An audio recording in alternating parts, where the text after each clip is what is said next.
प्रिय भक्तगण, आज हम आपको एक कथा का श्रवण करा रही हूँ जो सुनने मात्र से आपके जीवन में सुख, संपत्ति और धन की वर्षा होगी।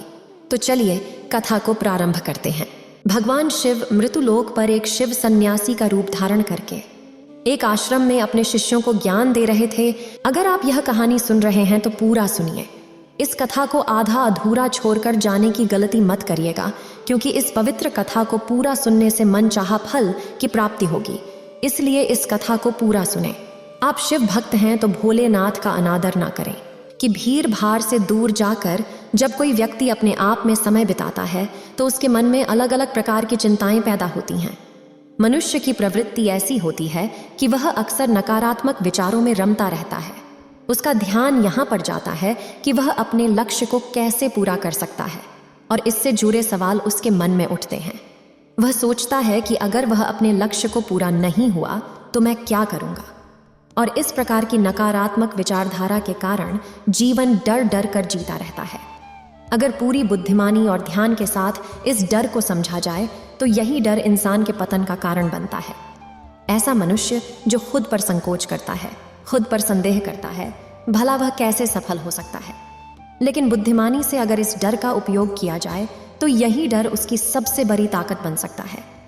काश मनुष्य केवल एक बार उसने खुद पर विश्वास किया होता तो उसे मालूम होता कि उसके डर में ही उसकी ताकत का रहस्य छुपा हुआ है।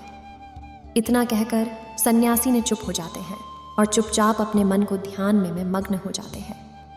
यह सारी बातें लकरहारा सुन रहा था। एक दिन सन्यासी जंगल की तरफ आगे बढ़े तो उन्हें वही लकरहारा मिला जो उस दिन मेरी बातों को सुन रहा था। फिर दोनों संध्या के समय सन्यासी और लकरहारा जंगल से बाहर निकल रहे थे। सन्यासी के उस दिन के शब्दों को लकरहारा को कुछ समझ नहीं आ रहा था। उसके मन में यह ख्याल आ रहा था कि डर को ताकत कैसे बनाया जा सकता है। डर मनुष्य को कमज़ोर बनाता है। इसलिए वह अपने मन की बात उस सन्यासी से पूछने लगा।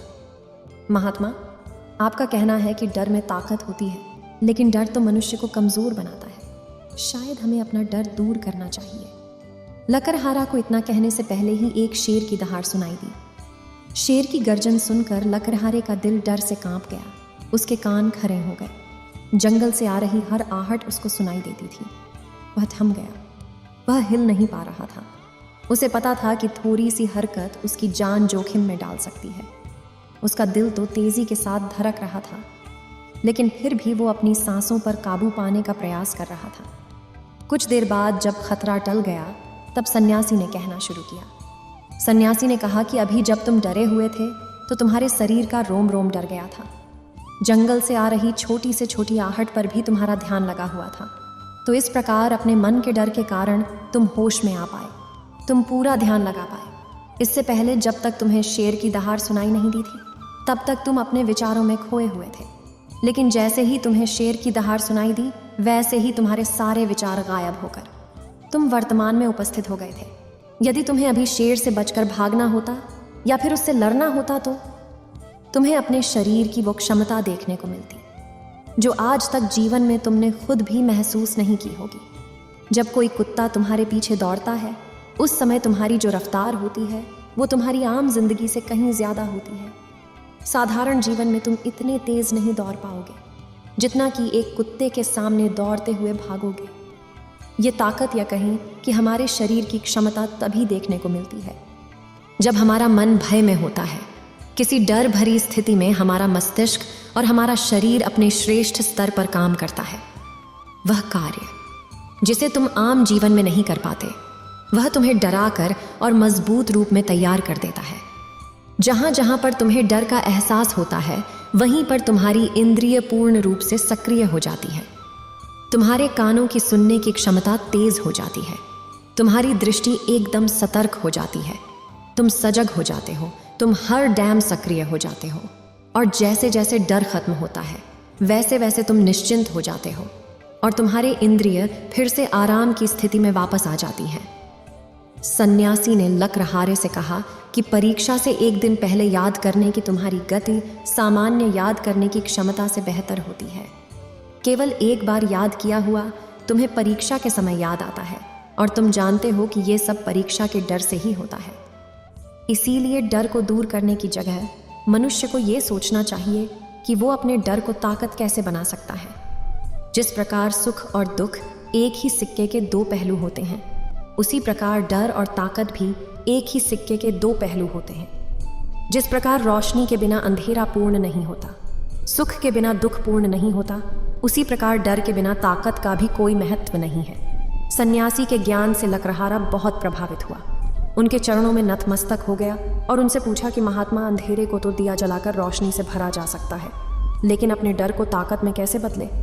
इसके लिए कोई उपाय बताएं। इस पर सन्यासी ने कहा कि डर दो प्रकार के होते हैं, सबसे पहला मानसिक डर और दूसरा शारीरिक डर। सन्यासी ने लकड़हारे को समझाते हुए कहना शुरू किया कि मान लो तुम्हें जंगल से होकर गुजरना है और अचानक तुम पाते हो कि तुम्हारे मन में शेर का ख्याल आ गया। अभी तक प्रत्यक्ष रूप में शेर तुम्हारे सामने नहीं आया है, न उसकी दहाड़ सुनाई दिए, मतलब दूर दूर तक कोई अंदेशा नहीं है कि जंगल में शेर मौजूद है, लेकिन शेर का ख्याल आने से तुम्हारे मन में एक डर पनप गया।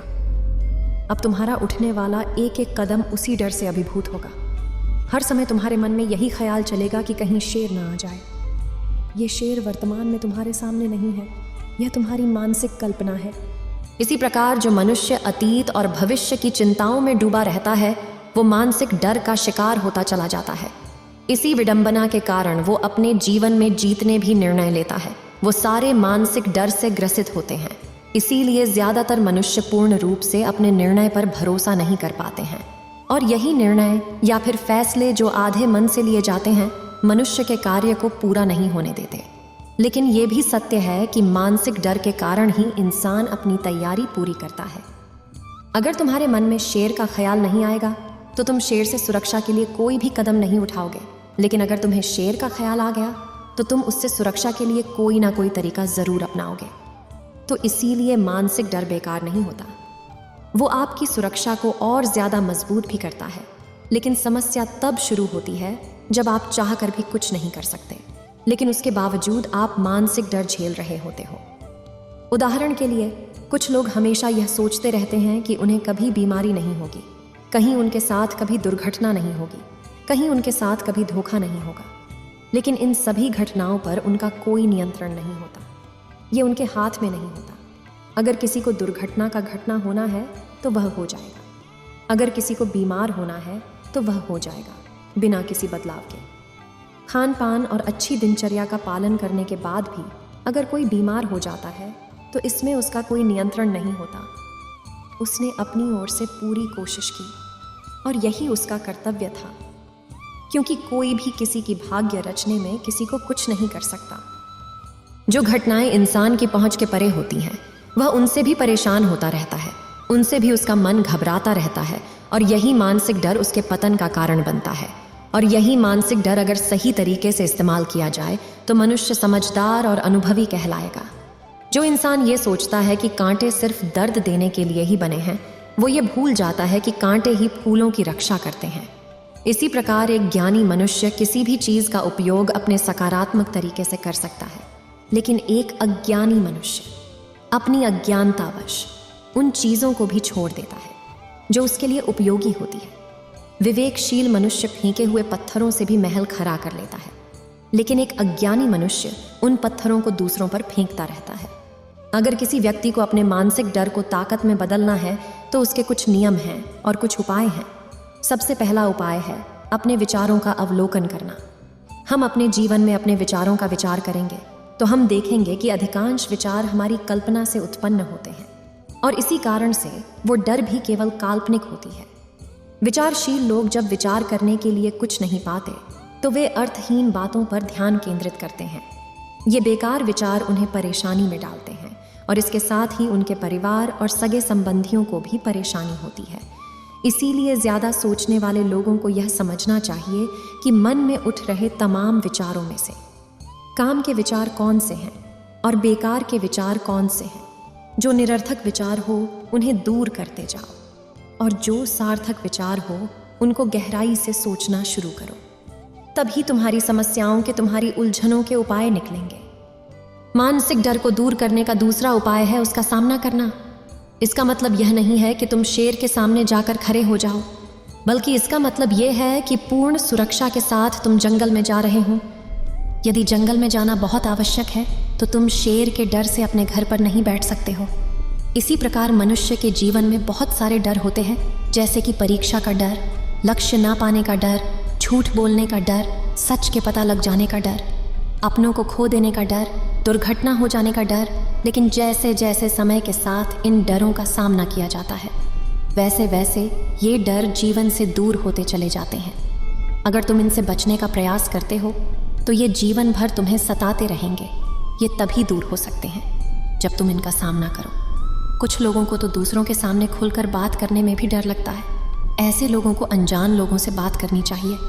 जितना ही वो लोगों से बात करेंगे उतना ही उनके मन का डर दूर होता जाएगा।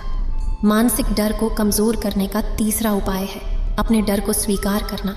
बहुत सारे लोग अपने जीवन में अपने डर को स्वीकार करने में संकोच करते हैं। अगर आप उनसे पूछेंगे कि उन्हें किस बात से डर लगता है, तो वे आम तौर पर यह कहेंगे कि उन्हें किसी चीज़ से कोई डर नहीं है। लेकिन दूसरों की नज़रों में ऊंचा उठने के लिए ये झूठ उन्हें बहुत महंगा पड़ता है। अगर वो अपने डर को स्वीकार करना नहीं सीखेंगे तो वो जीवन भर उस डर से मुक्त नहीं हो पाएंगे। इसीलिए समझदारी इसी में है कि अपने डर को स्वीकार कर लिया जाए। अगर आपको किसी चीज़ से डर लगता है तो किसी से शर्मा ना करें या झिझकने की ज़रूरत नहीं है। हर मनुष्य को, हर इंसान को किसी ना किसी चीज़ से डर लगता ही है। और आप पाएंगे कि जैसे ही आप अपने डर को स्वीकार करते हैं, वैसे ही आपका डर खत्म होना शुरू हो जाता है। और जितना ही आप अपने डर को छुपाने की कोशिश करेंगे, आपका डर उतना ही मजबूत होता चला जाता है। ये सारे तरीके तुम्हारे मानसिक डर को दूर कर सकते हैं, लेकिन तुम्हें शारीरिक डर को दूर करने के लिए दूसरे तरीके अपनाने होंगे। सबसे पहले यह समझो कि शारीरिक डर कैसे होता है। मान लो कि तुम किसी जंगल में जा रहे हो और अचानक तुम्हारे सामने एक शेर आ जाता है। तुमने पहले नहीं सोचा था कि शेर तुम्हारे सामने आ सकता है, लेकिन जब वो तुम्हारे सामने आता है तो तुम्हारे शारीरिक प्रतिक्रियाएं बंद हो जाती हैं। तुम्हारी सांसें रुक जाती हैं, मस्तिष्क काम नहीं करता है और तुम्हारा दिल तेजी से धड़कने लगता है। इसलिए जब ऐसी अनिर्दिष्ट स्थितियों में हमारे साथ कुछ ऐसा होता है तो हमारा शरीर वही डर अनुभव करता है और उसे शारीरिक डर कहा जाता है। ऐसे समय में शारीरिक डर को दूर करने के लिए कुछ उपाय होते हैं, कुछ तरीके हैं। सबसे पहला उपाय तो यह है कि अपने पर नियंत्रण बनाएं। जब किसी ऐसी स्थिति के साथ अचानक कुछ होता है तो सबसे पहले नियंत्रण टूट जाता है और नियंत्रण के टूटने के साथ ही मस्तिष्क काम करना बंद हो जाता है, जिसके कारण सोचने और समझने की प्रक्रिया भी रुक जाती है। इस प्रकार हमारा मस्तिष्क उसे निर्देश देगा। अगर मस्तिष्क की सोचने समझने की शक्ति खत्म हो गई तो हमारा शरीर भी शिथिल हो जाता है। तो इसीलिए अगर कठिन समय में मनुष्य अपने ऊपर संयम रखता है तो उसका मस्तिष्क सही तरीके से काम करता है और वो सही निर्णय लेकर उस परिस्थिति से तत्काल बाहर आ सकता है। यहाँ पर दूसरा उपाय यह है कि जीवन में कुछ भी घटित हो सकता है। जीवन बड़ा चमत्कारिक होता है। वो हमारी सोच के अनुरूप नहीं चलता, बल्कि उसमें कुछ भी हो सकता है और यही जीवन की खूबसूरती होती है। अगर आपको आज ही पता चल जाए कि आने वाले 10 साल तक आप क्या कर पाएंगे, तो आपको जीवन से रुचि खत्म हो जाएगी। लेकिन अगर जीवन एक रहस्यमयी किताब की तरह बना रहेगा तो आप अपने जीवन से कभी नहीं थकेंगे। आपका जीवन आपको आश्चर्यचकित करता रहेगा। इसलिए यह समझो कि जीवन में कुछ भी हो सकता है, तुम्हारी सोच से बाहर भी हो सकता है। इसलिए किसी सोच को लेकर डरो मत। सन्यासी ने अपनी बात खत्म करते हुए कहा कि इस तरीके से तुम अपने मानसिक और शारीरिक डर को दूर कर सकते हो और आनंद से भरा हुआ जीवन जी सकते हो।